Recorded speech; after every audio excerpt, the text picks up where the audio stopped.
Assalamualaikum warahmatullahi wabarakatuh.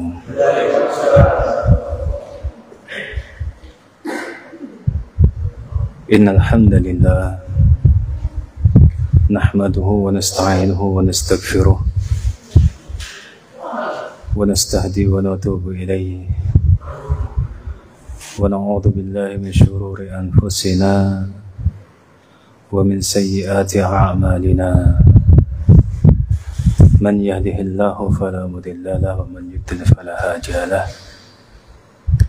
أشهد أن لا إله إلا الله وحده لا شريك له وأشهد أن محمدا عبده ورسوله اللهم صل على محمد وعلى آل محمد كما صليت على إبراهيم وعلى آل إبراهيم اللهم بارك على محمد وعلى آل محمد كما باركت على إبراهيم وعلى آل إبراهيم إنك حميد مجيد. إخواني في الدين أعزني الله وإياكم jamaah Masjid Al-Ihsan, bapak-bapak, ibu-ibu serta rekan-rekan yang berbahagia. Sungguh puji dan syukur dari kita yang terindah pantas kita berikan hanya kepada Allah Azza wa Jalla. Dan memang sudah selayaknya ketika kita diberikan nikmat seperti hari ini, maka tidak ada yang pantas kita berikan kepada Allah Azza wa Jalla kecuali ibadah demi ibadah kita. Rasa syukur kita, karena kita berada di sini, tujuannya apa sih Pak? Gitu kan? Di antara semua tujuan itu, mungkin salah satunya adalah kita ingin kelak ketika kita diberikan catatan amalan kita membaca kisah-kisah indah kita di dunia yang berisi pahala demi pahala, ibadah demi ibadah, bukan sebaliknya. Karena sesungguhnya tidak mungkin ada satu perkara pun yang Allah tidak catat dari kita, nggak mungkin Pak. Allah berfirman dalam surat Mujadilah, yauma yab'atsuhumullahu jami'a fa yunabbi'uhum bima 'amilu ahsahu Allahu wa nasuh wallahu bikulli syai'in syahid. Alam tara anna Allah ya'lamu ma fis samawati ma fil ardh ma yakunu min najwa thalathatin illa huwa rabi'uhum wa la khamsatin illa huwa sadisuhum wa ma adna min dhalika wa ma akthar illa huwa ma'ahum aina ma kanu thumma yunabbi'uhum bima 'amilu yawmal qiyamah inna Allah ala kulli syai'in 'alim. Ketika yauma yab'atsuhumullahu jami'a atau yauma yajma'uhumullahu jami'a, Allah kumpulkan mereka semuanya, enggak ada yang terluput satupun. Kalau cuma dikumpulkan gitu mungkin masih mending Mbak. Fayunabbi'uhum bima 'amilu, maka Allah akan kabarkan semua yang pernah kita kerjakan, semuanya. Ahsahullah wa nasuh, semua dihitung padahal kita sudah lupa gitu. Sampai kita mengira kapan ya kita begini, kapan ya kita mengerjakan itu, kapan ya saya berbuat ini gitu kan. Ahsahullah, Allah hitung semuanya, Allah catat semuanya. Wa nasuh, padahal mereka sudah lupakan perkara itu. Artinya kita berada di sini dalam rangka ingin membuat catatan amalan kita itu indah, ya, sehingga kita akan senang ketika menerimanya, sehingga kita akan berbahagia ketika kita diberikan catatan amalan itu. Karena catatan amalan itu tidak mungkin tertukar, Pak. Tidak mungkin. Ketika kita pernah menzalimi seseorang, ketika kita pernah berbuat dosa, mungkin ketika kita pernah khalwat, kita pernah pacaran, kita pernah berzina, kita pernah minuman keras, kita pernah berdua-duaan, itu semua nggak akan ada yang luput, Pak. Nggak akan ada yang luput.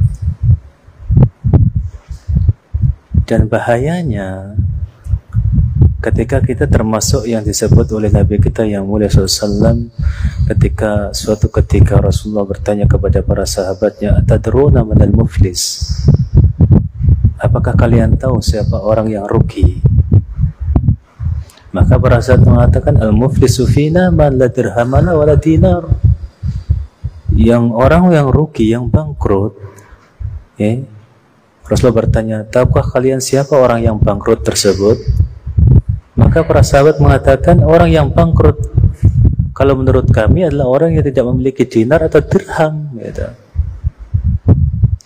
Rasulullah bersabda, al-muflisu fi ummati, orang yang muflis pada umatku, man ya'ti yaumal qiyamah, orang yang datang pada hari kiamat, bisolatin wa shaumin wa zakatin, membawa pahala salat, pahala puasa, pahala zakat.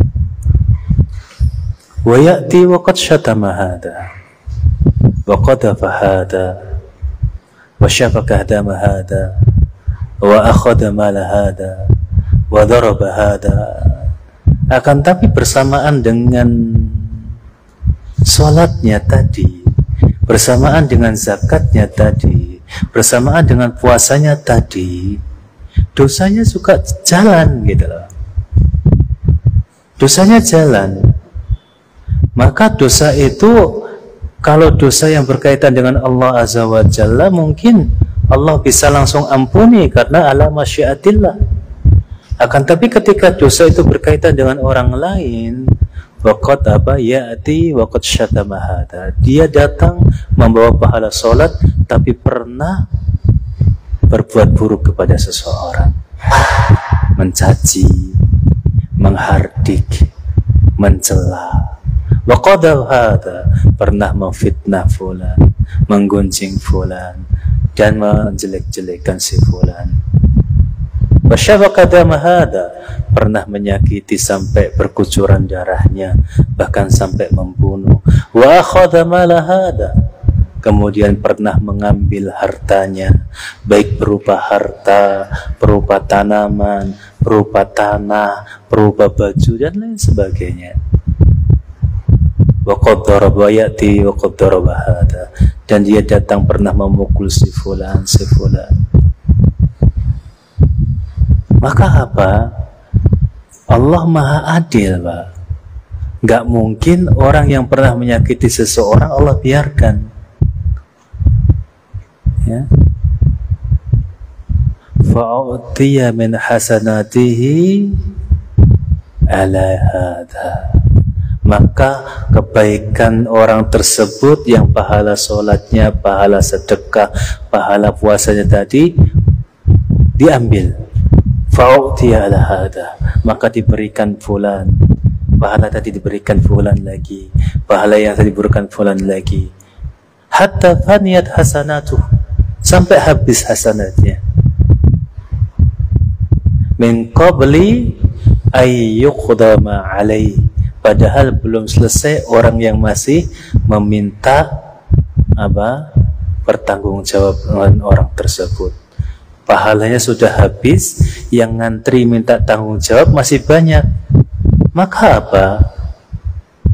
Fa ukhida min sayyi'atihim faturihat alaihi, maka dosa orang-orang yang masih minta bertanggung jawab tadi, yang belum kebagian pahala orang tersebut, itu diambil oleh Allah. Faturihat alaih, dan diberikan orang yang tadi ke akhirat bawa pahala puasa, pahala zakat, pahala sholat tadi. faturiha ilan nar, kemudian dia dilepaskan, dihempaskan, dilemparkan ke neraka. Ya. Padahal begitu luar biasa. Makanya hidup di dunia ini jangan pernah merasa jumawa dengan apa yang kita lakukan hari ini. Jangan. Mau sebanyak apapun sholat jenengan, jangan pernah merasa jumawa. Mau sebanyak apapun sedekah jenengan, jangan merasa pernah berbuat hal yang besar. Karena itu semuanya nanti ketika dosa kita berkaitan dengan orang lain itu banyak, gak ada gunanya sama sekali. Diambil pahala satu demi satu, satu demi satu, sampai habis hasanah kita, sampai habis kebaikan kita. Yang antri masih banyak yang minta pertanggungjawaban. Ya Allah, aku pernah dicaci si fulan. Loh, pahalanya udah habis. Ya udah, dosa orang yang pernah dicaci tadi diberikan kepada yang mencaci. Datang seolah-olah sudah pasti masuk surga karena pahalanya besar, ternyata bangkrut karena dia dosanya sangat banyak terhadap orang lain. Okay. Dan kita hadir di sini itu dalam rangka itu, Pak. Memperbaiki catatan amalan kita, kisah kita nanti. Jadi ketika jenengan menerima suatu kitab yang berisi perjalanan hidup kita di dunia, nggak mungkin salah. Ketika ada dosa, kamu pernah mencuri, pasti gitu. Kamu pernah memegang perempuan, ini pasti ada gitu. Kamu pernah berkhalwat dengan laki-laki dengan perempuan, pasti ada. Jangan lupa atau ingat, Allah akan selalu ingat. Ya, fayunabbiuhum bima amilu ahsahullahu, lupakan atau yang kita ingat Allah catat semuanya. Ya. Jadi ketika ada kebaikan, bersenang-senanglah. Salah satu ciri keimanan adalah ketika dia senang dengan ibadah. Kali sementara kemaksiatan ringan sekali. Kita kembali pada kitab kita, Targhib wa Tarhib. Kita masih di hadis yang sama seperti pertemuan yang sebelumnya.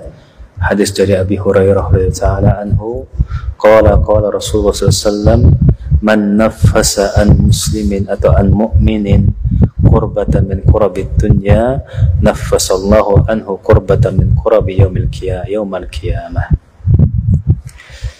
Wa man satara musliman satarahullahu fid dunya wal akhirah. Barang siapa yang menutupi aib saudaranya, karena manusia itu nggak mungkin nggak punya aib, Pak. Nggak mungkin nggak punya aib, tuh nggak mungkin. Pasti ada aibnya. Dan bahkan ketika kita itu mencari-cari aib saudara kita, Rasulullah itu sampai mengancam. Rasulullah memanggil, ya man la yadkhulul iman,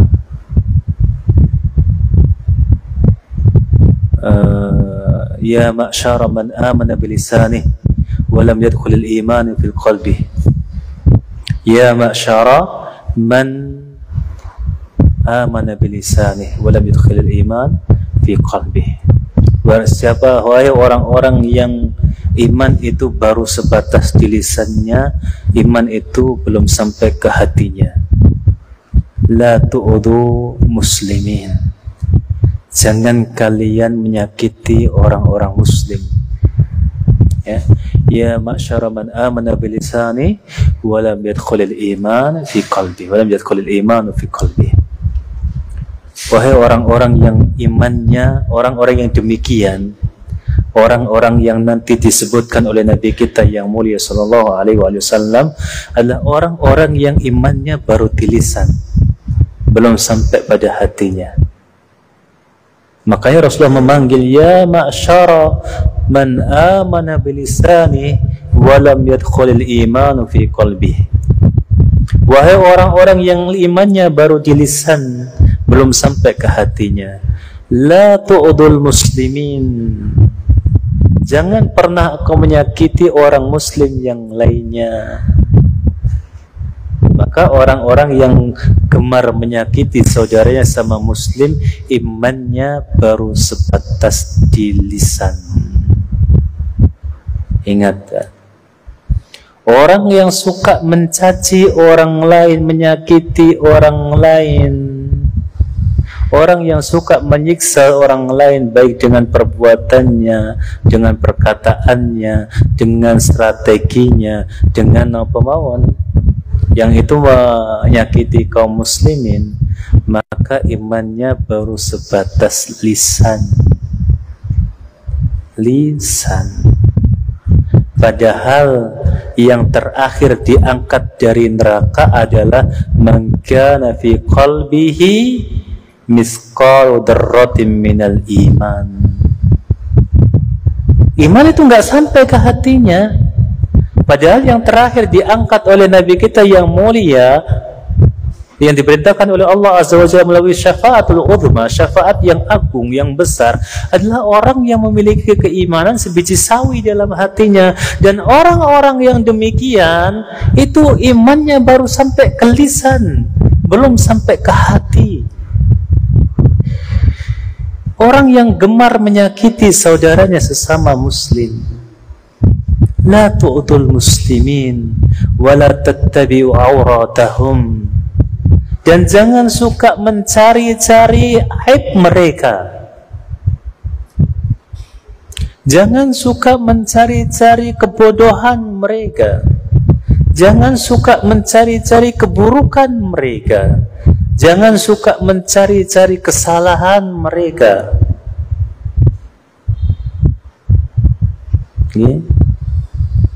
Ini gunanya saudara Islam. Kalau ada saudara kita sesama muslim yang salah dalam suatu hal, dalam suatu perkara, apa sih yang harusnya kita lakukan? Bukankah kita itu ingin orang tersebut itu kembali ke dalam kebenaran atau ke jalan kebenaran, atau justru udahlah gitu, ini menunjukkan bahwa saya benar, dia salah gitu. Seharusnya ketika kita sesama muslim ada saudara kita yang salah, niat yang pertama kali datang dalam hati kita adalah ingin saudara kita sesama muslim tersebut kembali ke jalan kebenaran, bukan ingin menunjukkan dia salah, saya benar. Sehingga nanti ketika kita membantahnya hanya menunjukkan aibnya saja. Karena memang untuk menunjukkan saya benar, dia salah gitu. Tapi ketika kita niatnya ingin menunjukkan bahwasanya saudara kita itu sedang salah dan kita berharap dia rujuk, maka enggak akan seperti itu. Kita akan nasihati yang baik, kita akan ajak dia berdiskusi yang baik, bukan justru diumbar segala macam aibnya. Harus dibedakan, Mbak. Karena setiap manusia pasti membawa kesalahan, pasti. Nggak mungkin ada manusia yang nggak punya salah, nggak mungkin. Tapi sebagai saudara sesama muslim, ketika melihat saudara kita terjerumus dalam kesalahan, apa sih yang harus kita kerjakan? Apa sih yang harus kita lakukan? Berusaha mengajak kembali saudara itu ke jalan yang benar, bukan dipakai kesempatan untuk menjatuhkan orang tersebut dan berusaha meng-up dirinya. Lihat, saya berada di atas kebenaran dan dia berada di atas keburukan. Bukan seperti itu. Ketika engkau menganggap dia saudara muslim, maka ajaklah dia semampu kita kembali ke jalan Islam. kembali ke jalan hidayah.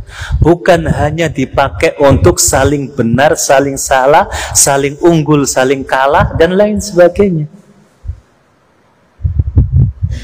Itu bukan sikap muslim.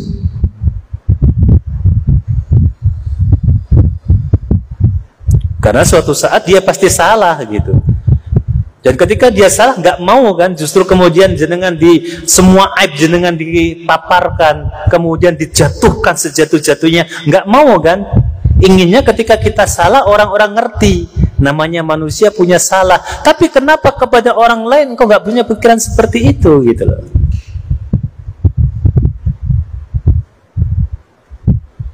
Ketika engkau salah ingin dimengerti kesalahanmu, tapi ketika orang lain yang salah, engkau anggap itu sebuah keburukan yang harus dicaci, harus dihardik, harus dijatuhkan.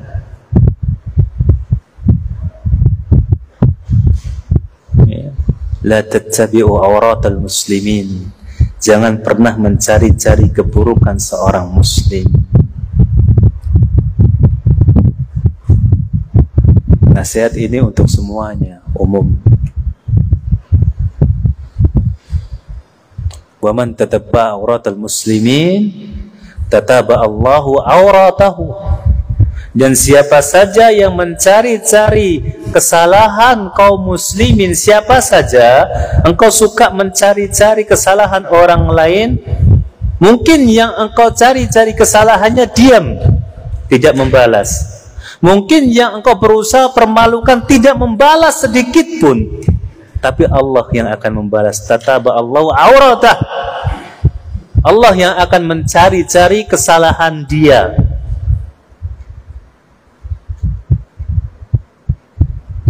Bahasanya luar biasa, Pak. Padahal Allah itu a'lamu ma akhfaytum wa ma a'lamtum. Aku mengetahui apa yang kalian sembunyikan dan apa yang kalian tampakkan, kata Allah. Akan tapi Allah memakai bahasa Rasulullah tataba. Tataba itu apa? Allah akan mencari-cari, Allah akan mengikuti setiap inci. Padahal nggak perlu diikuti, Allah tuh tahu gitu. Itu berarti benar-benar Allah akan permalukan kita. Benar-benar Allah akan jatuhkan kita ketika kita ingin menjatuhkan orang lain. Nggak perlu orang itu yang membalas, nggak perlu orang yang engkau jatuhkan yang membalas. Orang itu hanya diam. Tapi Allah tataba Allah auratah. Allah yang akan cari-cari kesalahannya.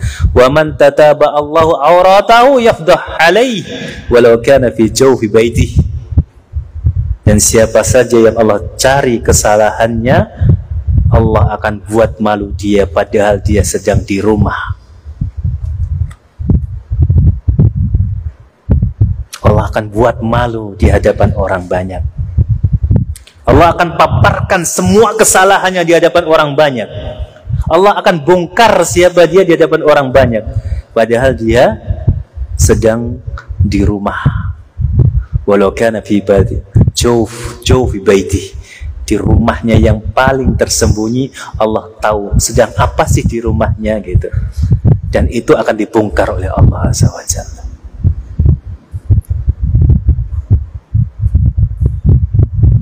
Itu balasan yang setimpal. Jazaan wifaqa. Balasan yang setimpal, yang selaras bagi orang-orang yang suka mencari aib saudaranya, suka membeberkan aib orang lain, suka menceritakan keburukan orang lain. Maka Allah yang akan beberkan keburukannya kepada setiap telinga manusia, di hadapan mata-mata manusia, sehingga tanpa diberitahu orang lain pun dia tahu siapa mereka.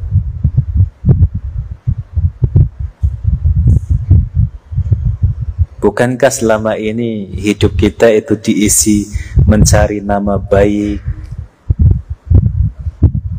ingin terlihat baik di depan orang, tapi ketika kita melakukan kesalahan yang fatal ini, kita mencari-cari aib saudara kita, nama baik kita akan hilang, Pak, di hadapan orang lain. Maka Rasulullah bersabda, man satara musliman, barang siapa yang menutupi aib saudaranya, Allah berjanji, satarahullahu fid dunya wal akhirah, Allah yang akan tutupi aibnya. Kadang-kadang orang lain diceritakan nggak percaya gitu, karena Allah tutupi, nggak mungkin. Padahal mungkin benar dia kerjakan seperti itu.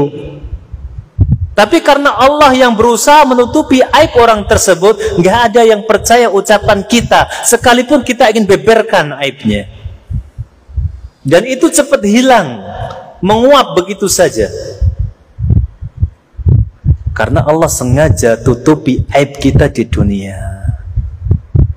Dan itu balasan bagi siapa saja yang suka menutupi aib saudaranya. Dia tahu dia berbuat dosa. Dia tahu dia sedang berada dalam kesalahan, tapi ditutupi rapat-rapat, sehingga nama baiknya tetap bagus, sehingga dia tetap dianggap orang lain yang bagus. Apalagi ketika orang tersebut sudah bertaubat. Apalagi ketika orang tersebut sudah bertaubat.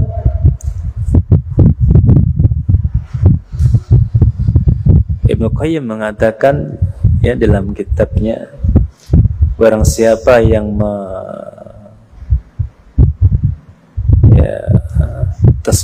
yaskhar ala danbi akhi, dia meremehkan atau mengejek-ngejek dosa saudaranya padahal orang tersebut sudah bertaubat, lam yamut hatta ya'mal mislah, orang tersebut tidak akan pernah mati sampai dia mengerjakan hal yang serupa.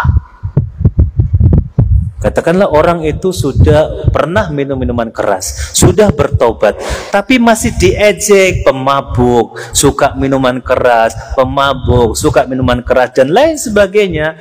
Orang yang mengejek itu tidak mungkin mati sampai dia mencicipi minuman keras dan dia mabuk dilihat orang banyak juga. Hati-hati. Karena semua orang pernah punya dosa. Semua orang pernah punya salah. Idza kana baituka min az-zujajah fala tarmi baital akharin bil hijarah. Fala tarmi baital akharin bil hijarah. Idza kana baituka minaz zujajah, ketika rumahmu sendiri terbuat dari kaca, wala tarmi baital akharin bil hijarah, jangan pernah mencoba melempar rumah orang dengan batu. Karena rumahmu sendiri terbuat dari kaca, kalau dibalas dilempar hancur rumahmu, banyak rusaknya. Engkau sendiri banyak dosa, jangan mencela dosa orang lain. Kalau dosamu yang dicela, dosamu yang dibeberkan, dosamu yang diperjelas Allah, engkau yang akan rusak, engkau yang akan hancur.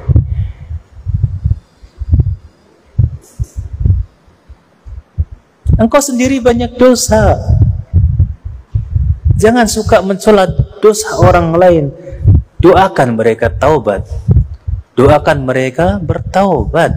Apakah dengan engkau mencelanya mereka kemudian akan berbuat kebaikan atau bertambah pahalamu? Tidak.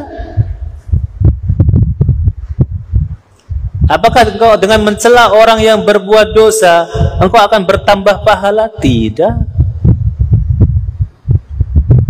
Tapi ketika engkau mengangkat tanganmu mendoakan, ya Allah, berilah hidayah semua orang yang ada di sekitarku, yang ada di desa ini, yang ada di negara ini. Bisa jadi Allah kabulkan. Tapi dengan celaan, apa yang bisa kita rubah dengan celaan? Coba, apa yang kita bisa rubah?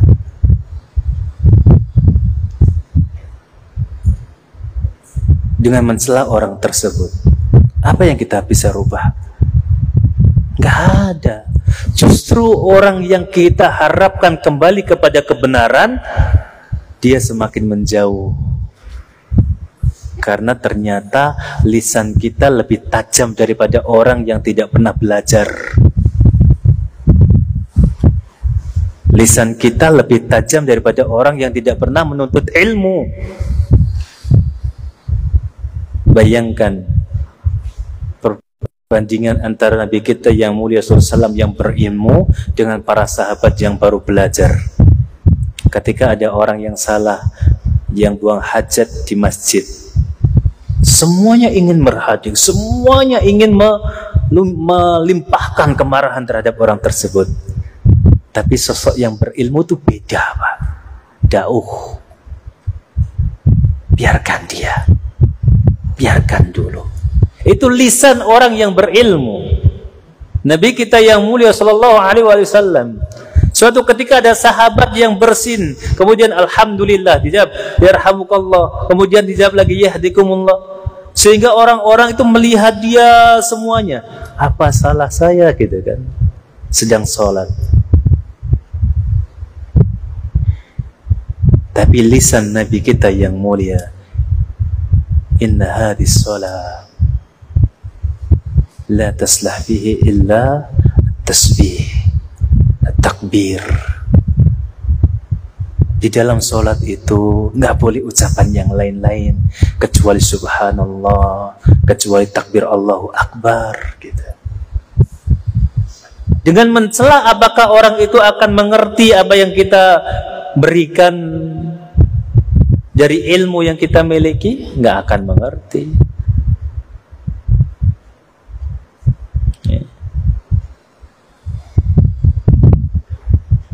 Maka buatlah perbedaan antara orang yang berilmu dengan orang yang tidak berilmu. Ketika engkau mendapati saudara kita berada di dalam kesalahan, cara untuk menasihatinya berbeda dengan orang-orang yang tidak memiliki ilmu.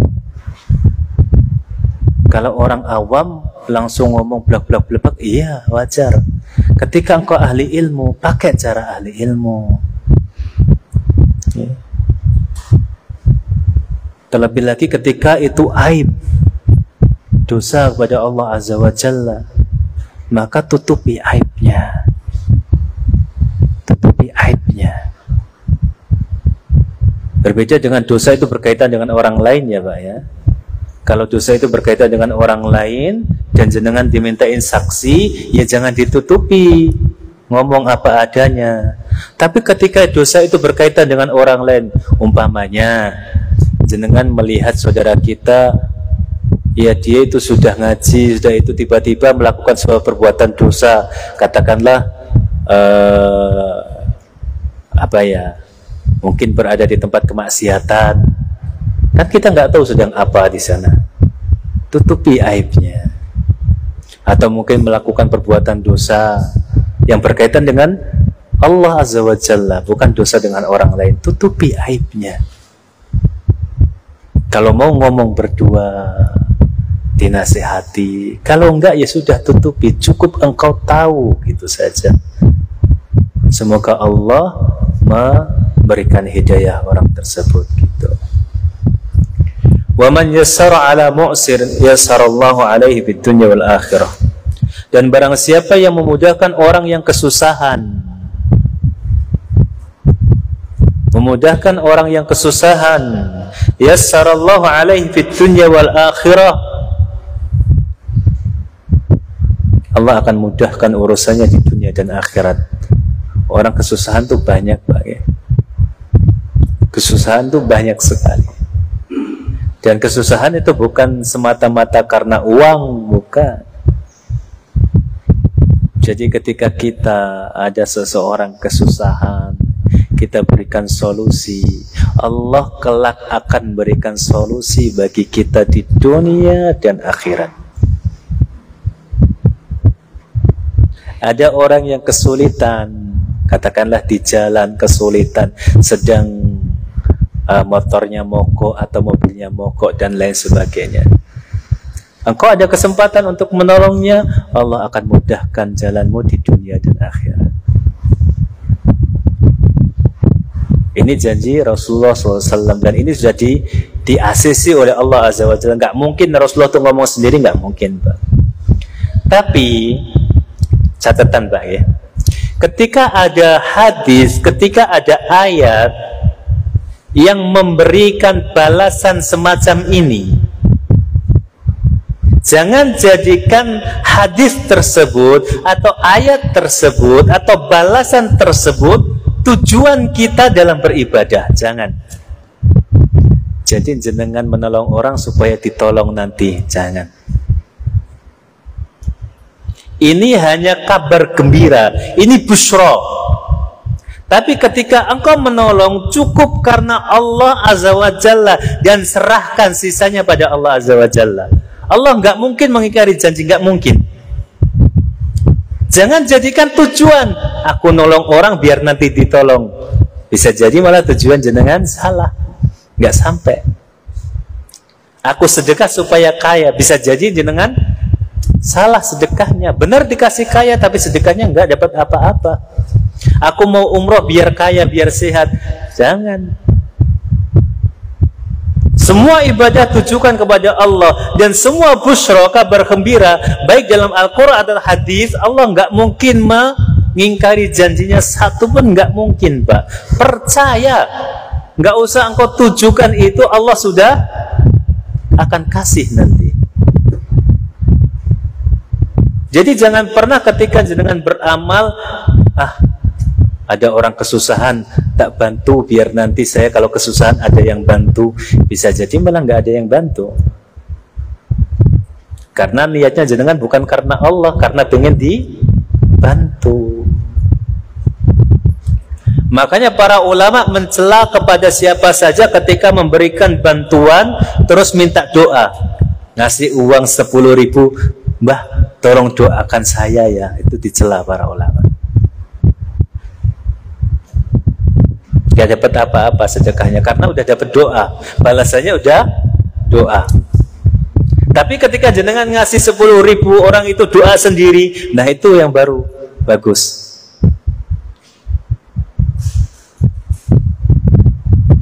Dan itu ibadah-ibadah yang harus kita niatkan karena Allah Azza wa Jalla. Harus beda, Bang, harus bedakan ini.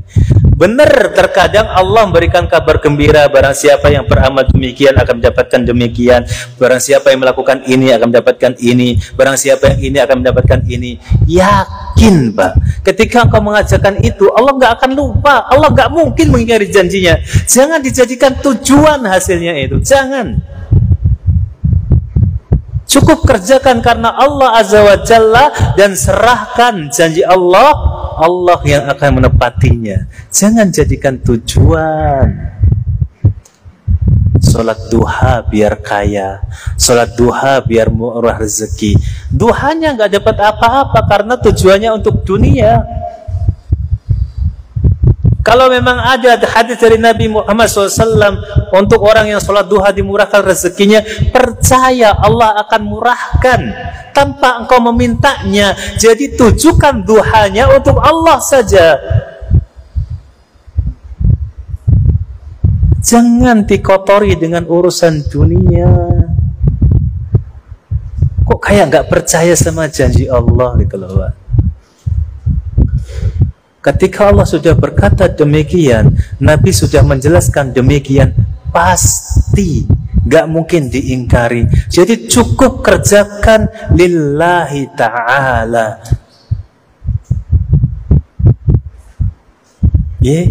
Jadi semua ini dari awal nanti sampai akhir itu benar ada balasan ini. Tapi jangan dijadikan tujuan dalam ibadah.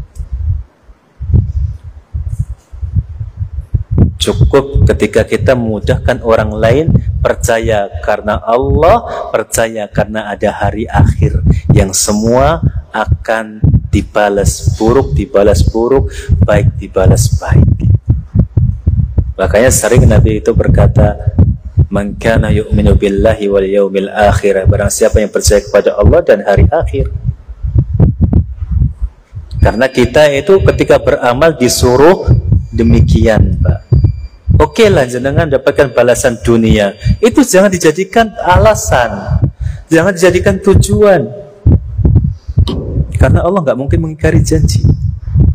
Nggak mungkin, Pak. Dosa ketika kita, nanti Allah nggak balas gitu kalau saya nggak pengen ini.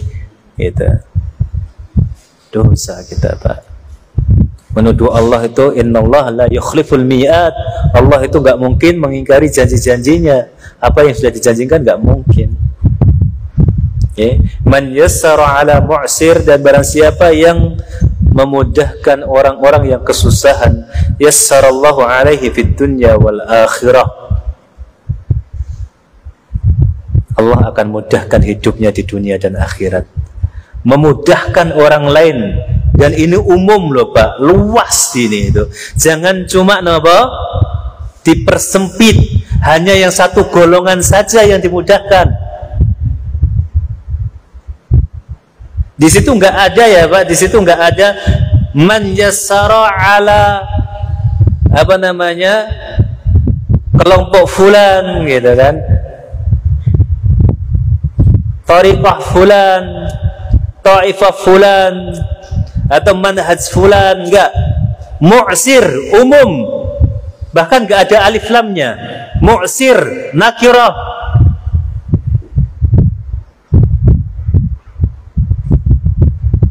Terkadang kita mau bantu aja tanya gitu, engkau manhajnya apa? Enggak mau saya bantu gitu.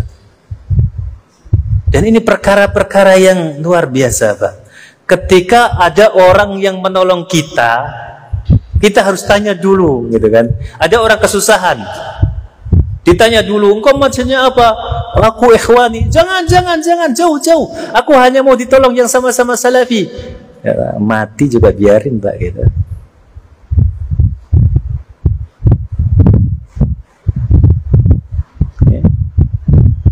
Gak ada perkara seperti itu. Ketika engkau ditolong orang lain, gak usah pilih-pilih. Dan ini umum loh Pak, semua yang kesusahan. Ketika ditolong oleh saudara siapapun, orang yang menolong orang lain dalam kesusahan, maka ambil.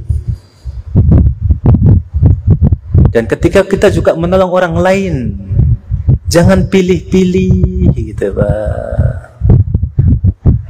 Yeah. Kenapa sih kita suka pilih-pilih gitu? Orang kadang-kadang kita jualan aja itu pengennya yang beli semuanya. Enggak cuma, Bapak apa itu? Saya NU. Jangan beli di saya nggak mau dibeli yang NU gitu. Pernah gak jenengan gitu? Kamu jenengan apa Muhammadiyah? Enggak mau, Muhammadiyah nggak boleh beli di sini. Pernah nggak ada orang gitu?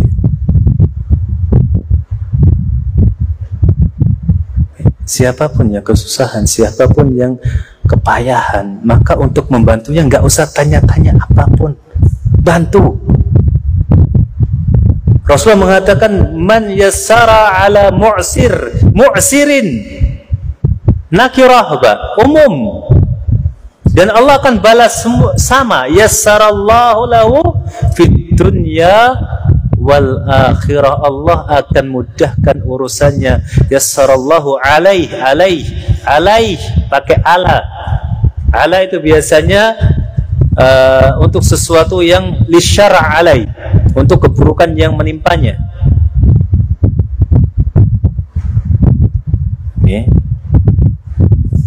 Makanya doa orang yang menikah, barakallahu lak wa baraka alaik. Atau kalau untuk kedua-duanya, barakallahu lakuma wa baraka alaikuma. Lak itu kalau pakai lam itu biasanya hal baik, kalau ala pakai ala itu hal buruk. Allah berikan keberkahan hal baik yang akan engkau terima, dan Allah pun akan berikan keberkahan seandainya Allah berikan keburukan untuk engkau. Buruk itu akan jadi berkah untuk hidupmu. Namanya hidup berumah tangga nggak mungkin baik terus. Maka doa yang paling bagus, barakallahu laka wa baraka alaikum. Ada barakallahu lakum wa baraka alaikum wa jama'a bainakuma fi khair. Karena lak itu untuk hal yang baik, alaik itu hal yang buruk.